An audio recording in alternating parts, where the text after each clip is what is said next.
The wind moved low across the savanna, bending tall yellow grass in slow, whispering waves.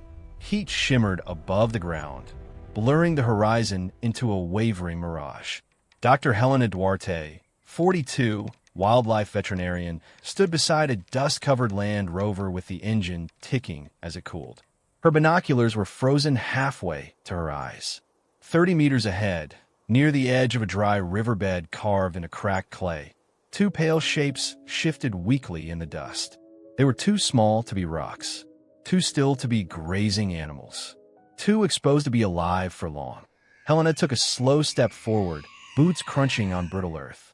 The air smelled of dry soil and old dung baked under a relentless sun. There were no towering gray bodies nearby, no rumbling calls, no protective ring of adults, just silence.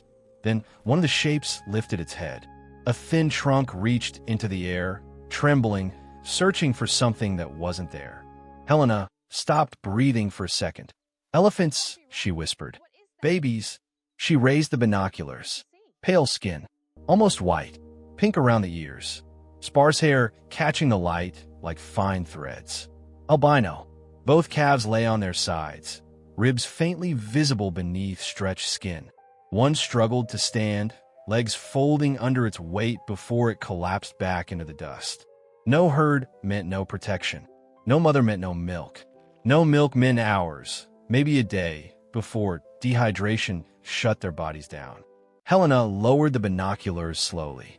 "We're already late," she said. No. She approached carefully, scanning the horizon. Elephants rarely abandon calves without cause. Predators, poachers, panicked during a stampede. Something had gone very wrong here. Grass rustled behind her. She froze, heart thudding. Only wind. She moved again, voice soft though she knew the calves understood only tone, not words. "It's okay, easy." One calf let out a thin, rasping squeal. Not the confident trumpet of youth, but the dry cry of an animal whose strength was nearly gone. Up close, the reality was worse. Flies clustered around their eyes and mouths.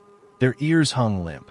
Their skin, normally thick and gray, looked fragile, sunburned, almost translucent. Without protective pigmentation, the sun punished them mercilessly. Helena crouched beside the nearer calf. Its trunk brushed weakly against her knee, searching for the familiar shape of its mother. She slipped a hand gently under its jaw. The skin was hot, too hot. Severely dehydrated, she called over her shoulder. "Bring the kit. Now."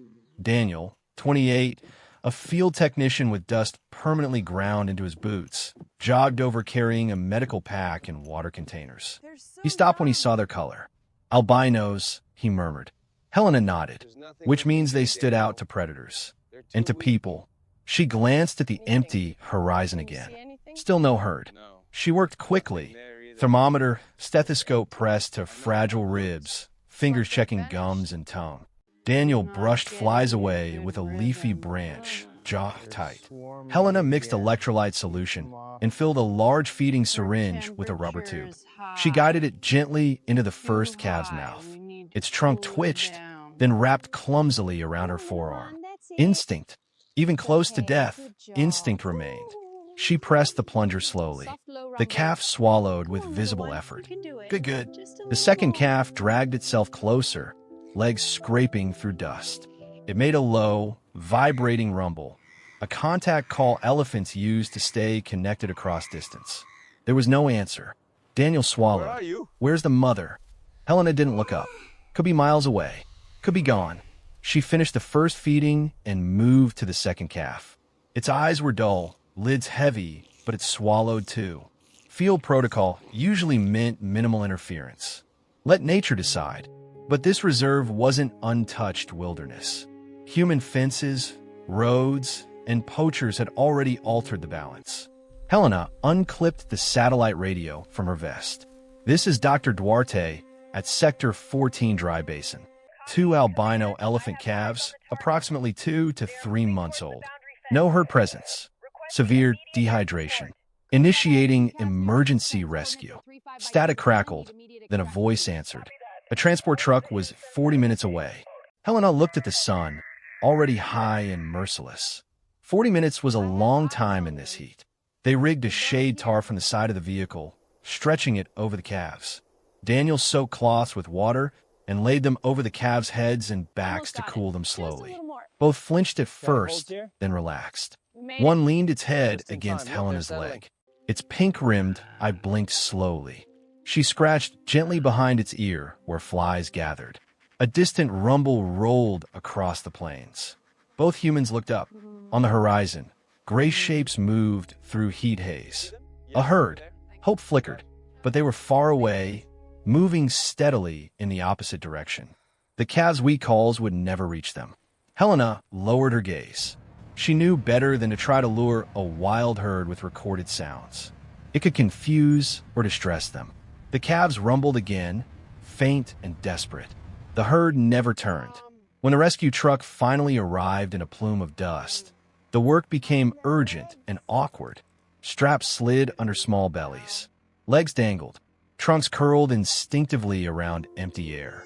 One calf squealed loudly as it rose, a raw, piercing sound that sliced through the heat. Helena kept a steady hand on its face. Easy, easy. They loaded both into padded compartments lined with hay and foam. The interior was dim to reduce stress. Daniel climbed into the back to monitor them. Helena rode in front, eyes fixed ahead as the truck bounced over rough tracks toward the rehabilitation center. The sanctuary sat near a river that still held water year-round. Trees cast deep shade.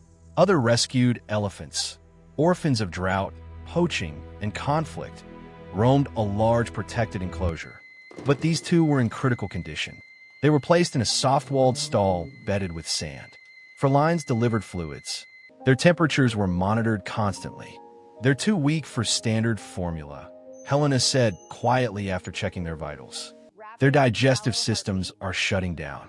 Elephant calves depend on their mother's milk, not just for nutrition, but for immune protection and gut bacteria essential for survival. Milk replacers existed, but after prolonged starvation, their bodies might reject it. The smaller calf tried to lift its head when Helena entered, trunk searching blindly. It nudged her hip, her arm, her torso, searching for a mother that wasn't there. Helena sat on a low stool beside them, exhaustion heavy in her eyes. Human breast milk had occasionally been used in extreme wildlife emergencies as a temporary bridge. Rare, debated, but sometimes life-saving. She had a 3-month-old baby at home. Between field assignments, she had been pumping and storing milk. She filled a sterilized feeding bottle. The first calf latched onto the rubber nipple instantly, trunk wrapping around her wrist. Its eyes slid closed as it swallowed. Slowly, weakly, but it swallowed. Daniel let out a breath he'd been holding. It's working. The second calf nudged closer, emitting soft, rhythmic rumbles. Helena prepared another bottle. All night, she fed them in small, careful intervals. Outside, hyenas hooped in the distance. Inside, 2 albino calves drank and, for the first time since being abandoned, did not cry. Recovery did not happen all at once. There were setbacks, digestive trouble, infections, fevers that spiked without warning. Helena and the team slept in shifts beside the stall. Antibiotics, probiotics, careful hydration. Between feedings, the calves began to stand. First wobbling, then holding. They stayed close to Helena whenever she entered. Their trunks explored her clothes, her hair, the stethoscope around her neck. Not affection in a human sense, but recognition, association with survival. As they grew stronger, the team slowly introduced specialized elephant milk formula, blending it with smaller amounts of human milk until their systems adapted. Weeks passed. Their skin remained pale but healthier. Caretakers draped breathable blankets over them during peak sun hours and applied mineral sunscreen to sensitive areas. The day they were allowed into a small outdoor enclosure, the sky hung heavy with approaching rain. The gate opened. Both calves hesitated at the threshold. Then one stepped onto grass for the first time since rescue. Its trunk lifted high, tasting the air. It flapped its ears, small, uneven movements, and let out a soft trumpet. The other followed, pressing close against its companion's side. They walked awkwardly, discovering mud, leaves, the roughness of bark. From across the enclosure, a group of older orphan elephants watched. One adolescent approached slowly, trunk extended. The albino calf stiffened, then touched trunks. A low rumble passed between them. A vibration felt as much as heard. Helena stood at the fence, arms crossed tightly, eyes bright. Daniel joined her. "Looks like they're being accepted," he said. She nodded. "That's everything." Months later, a violent storm swept across the reserve. Lightning tore open the sky. Rain hammered the earth, turning dust into slick clay. During the chaos, a section of outer fencing collapsed beneath a fallen tree. Alarm sirens wailed. Several young elephants panicked, running in the downpour, including the albino pair. Helena and the rangers raced out in rain gear, headlights cutting through sheets of water. One calf had slipped into a shallow drainage trench, struggling to climb out as mud sucked at its legs. The other stood beside it, trumpeting loudly, ears spread, not fleeing but staying. Helena slid down the embankment, boots sinking deep. She and a ranger looped a strap under the fallen calf's belly and heaved. With a wet, sucking sound, it came free. Both calves pressed close against her sides, trembling as thunder cracked overhead. She guided them back towards safety through blinding rain. Seasons shifted. The calves grew taller, stronger. Their steps became confident, their movements playful. Their pale skins still made them stand out, but they moved within a protective circle of other elephants in the sanctuary herd. One misty morning, Helena stood on a hill overlooking the river as the elephants made their way to drink. The two albinos walked side by side in the middle of the group. One bumped the other playfully with its head. The other shoved back. A brief, clumsy spar before both splashed into the shallows. Water droplets sparkled against their light skin. They were no longer silent shapes in a dry basin waiting to die. They were elephants again. Helena leaned against the fence, arms folded. Daniel stood beside her. "Hard to believe they're the same calves," he said. She nodded. "Nature gives them the instincts to survive. Sometimes they just need a little help getting the chance to use them." Below, the herd formed a loose circle as younger elephants played in mud near the water's edge. One of the albino elephants lifted its trunk and released a clear, ringing trumpet that echoed across the valley. Not a cry of distress, a call of life. The sound rolled over water, through trees, into open sky. And this time it was answered by the deep, reassuring rumbles of a herd that had made space for them.